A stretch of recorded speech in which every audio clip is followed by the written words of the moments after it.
Question d'une sœur qui demande: j'aimerais avoir des conseils pour que je puisse prier avec khushu'. En ce moment, je suis très distraite durant la prière. Comment faire? Tfaddali Cheikh wa jazakallahu khayran.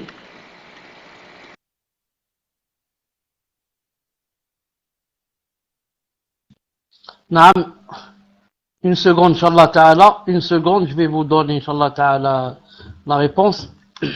Alors, suivez avec moi. Dites-moi si ça s'affiche. Je dis à cette sœur, écoute ce que dit Allah subhanahu wa ta'ala fait sourate al-Mu'minun. Allah Ta'ala a dit: Qad aflaha al-mu'minun. Dites-moi si ça s'affiche. Alhamdulillah. Donc, bienheureux sont certes les croyants. Bienheureux sont certes les croyants. Alhamdulillah, c'est une ni'ma. Qui ça les croyants? Qui ça? Alladhina hum fi salatihim khashi'un. Alladhina hum fi salatihim khashi'un. C'est-à-dire ceux qui sont humbles dans leur salat. Et c'est ce que cherche la sœur. Elle dit: je voudrais être humble dans la salat. C'est-à-dire, je voudrais avoir le khushu' dans la salat. C'est-à-dire, en d'autres termes, la sœur dit: je voudrais faire partie des bienheureux, des croyants qui seront bienheureux. Car les bienheureux, ce sont ceux qui ont le khushu' dans la salat. Comme ça, a dit Allah subhanahu wa ta'ala. Écoutez après ce verset ce que Allah subhanahu wa ta'ala a dit. Directement après ce verset. Écoutez ce qu'il a dit. Il a dit: Alladhina hum fi salatihim khashi'un. Il a dit, bon, toujours voilà le verset. Il a dit: Walladhina hum anil laghwi mu'aridun.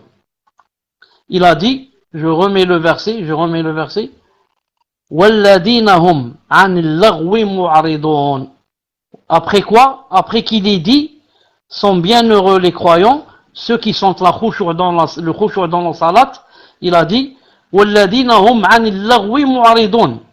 Pour montrer maintenant c'est quoi, comment faire pour avoir le khushu'. Il a dit: ce sont ceux qui se détournent des futilités.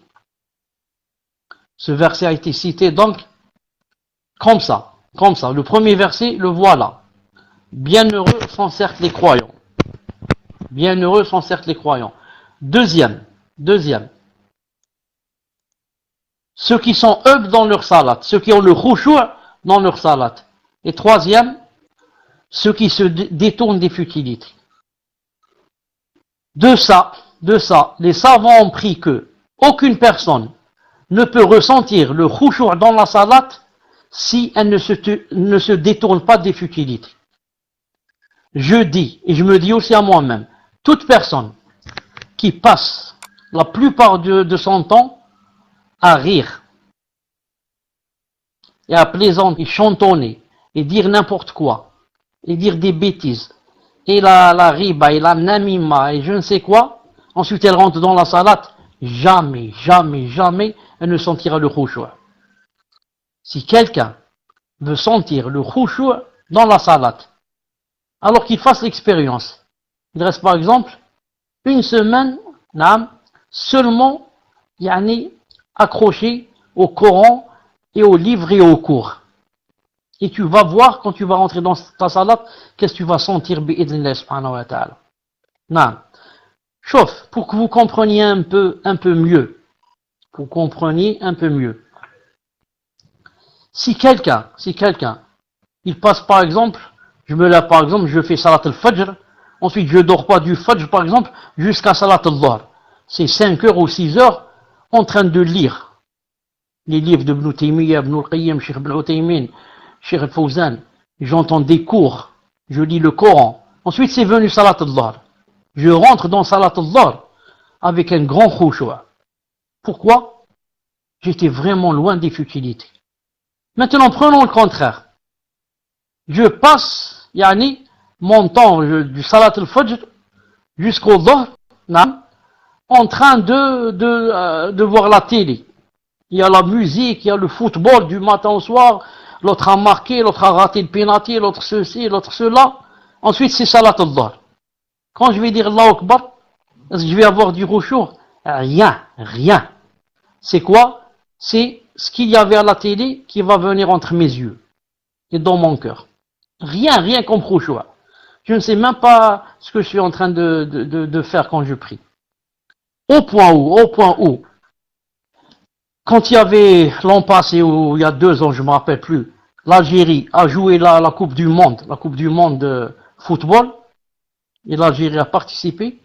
Il y a quelqu'un chez nous ici, dans notre mosquée, quand 2014, voilà, il y avait quelqu'un chez nous, dans notre mosquée ici, quand il priait, parce que notre mosquée ici est entourée de maisons, de villas et les immeubles. Donc on entend tout ce qui se passe. Donc s'il y a un but qui va être marqué, on dirait que la mosquée va tomber. Tellement tout le monde crie, tout le monde. Quand l'Algérie a marqué un but, quelqu'un qui priait avec nous, il était derrière, il a quoi? Il a frappé des mains, il a applaudi dans la salle, il a applaudi. Allah Akbar, tellement content. Donc, qu'est-ce que ça veut dire ça? Ça veut dire pas trop chaud. Il était avec nous dans la mosquée, avec Riyad Mahrez et je ne sais pas comment il s'appelle l'autre, Boudebouz et Lakdik. Donc, il n'avait pas le cœur dans la salade. Pourquoi? Pas trop chaud parce que, voilà, il est dans un match et il est venu. Mais s'il était avec le Coran, il était venu, ça aurait été autre chose.